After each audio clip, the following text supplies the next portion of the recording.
ఉదయకాల ప్రార్థన. అద్వితీయుడా, ఆరాధ్యనీయుడా, స్తోత్రాలు స్తుతులు చెల్లించుకుంటున్నాం.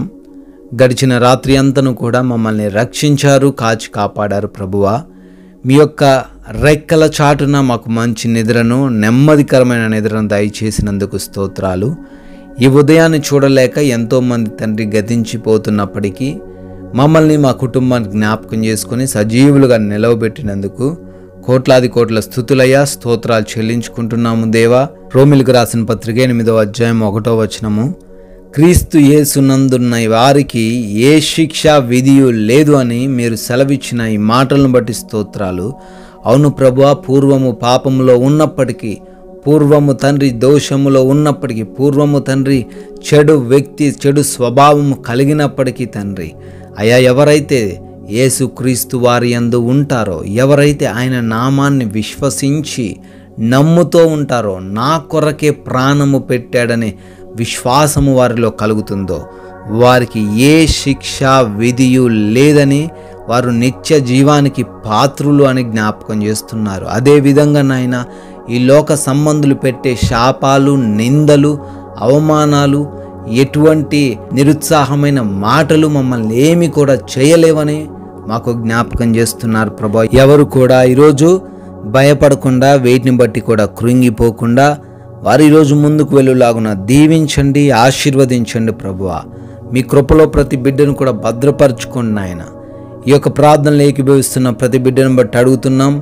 ఈ రోజున బిడ్డల యొక్క ఆలోచనలు, ప్రణాళికలు, ప్రయత్నాలన్నిటినీ సఫలపరచండి తండ్రి. ఈ రోజున తండ్రి మమ్మల్ని మేము సజీవ యాగముగా మీకు సమర్పించుకుంటుండగా మీరే నడిపించండి. ఏవైతే మాకు మంచి చేస్తాయో, ఏ విధంగా వెళ్తే మేము ఉన్నత స్థానంలో ఉంటామో, క్షేమంగా ఉంటామో, ఆ మార్గంలోనే మమ్మల్ని నడిపించమని ప్రార్థిస్తున్నాము. అయా, ఈ రోజున మా ప్రతి పనిని మీ పాద సన్నిధిని పెడుతున్నాము. చేస్తున్న ఉద్యోగ, వ్యాపారాలు, పరిచర్యలు, వ్యవసాయపు పనులు, ఏ వృత్తుల్లో అయితే బిడ్డలు ఈరోజు ముందుకు సాగుతున్నారో వాటన్నిటిలోనూ నూరింతలుగా ప్రతి ఒక్కరిని ఫలింపజేయండి తండ్రి.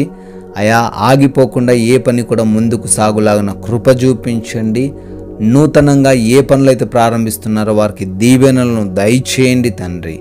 అదేవిధంగా మా యొక్క ప్రతి అవసరతను ఎరిగి ఉన్న దేవుడు నాయన, ఎవరైతే ఎటువంటి లేమితో ఉన్నారో, లోటుతో ఉన్నారో వారి విషయాల్లో తండ్రి మీ కృప చూపించండి. ప్రతి లోటును తీసివేయండి, సమృద్ధిని దయచేయండి. ఆర్థికంగా, ఆత్మీయంగా, ఆరోగ్యపరంగా ఎటువంటి కష్టాలు, నష్టాలు లేకుండా, ఎటువంటి అడ్డంకులు లేకుండా ఉండుటకు సహాయం అనుగ్రహించండి ప్రభువా. అదేవిధంగా మా ప్రతి ప్రయాణమును బట్టి కూడా ప్రార్థిస్తున్నాము. పనుల నిమిత్తము ఆయా సందర్భాల్లో మేము బయటికి వెళ్తూ ఉండంగా, వస్తుండగా క్షేమకరమైన, సురక్షితకరమైన ప్రయాణమును మా అందరికీ దయచేయమని అడుగుతున్నాం ప్రభువా. అయా, ఎవరు కూడా ఎటువంటి ఆపదలో, ప్రమాదాల్లో చిక్కుకోకుండా వారందరికీ మీ దేవదూతల కంచె కాపుదల దయచేయమని అడుగుతున్నాము తండ్రి. ఎండవేడిమి నుంచి ప్రతి బిడ్డను కూడా కాచి కాపాడండి దేవా.